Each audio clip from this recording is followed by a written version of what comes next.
Real news में ख़बरनि जो सिलसिलो जारी है। ऐं यार रहमान गुल लाशारी नाज़रीन वांगे तमाम अफ़सोसनाक वाक़े की ख़बर ॾींदा हलूं त खोस्की अस्पताल जी लेडी डॉक्टर समीना पारां इलाज में ग़फ़लत ऐं लापरवाही करण सबबि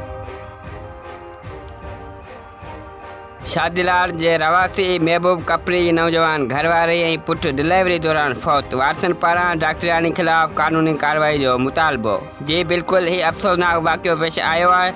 खोस्की अस्पताल जे LHV नर्स समीना पंहिंजे घर में गैरकानूनी तौर ते विम कराईंदे शादीलाल शहर जे पोरियत महबूब कपरी जी घरवारी खे ग़लति इंजेक्शन लॻाइण करे संदसि घरवारी ऐं ॼावल ॿार जी ज़िंदगी विञाए छॾी।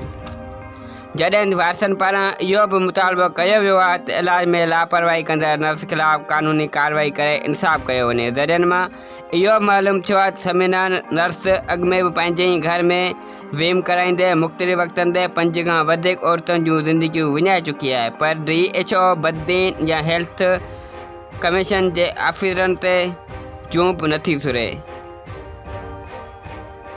वारसनि पारां डॉक्टराणी खिलाफ़ कानूनी कार्रवाई जो मुतालबो कयो वियो आहे।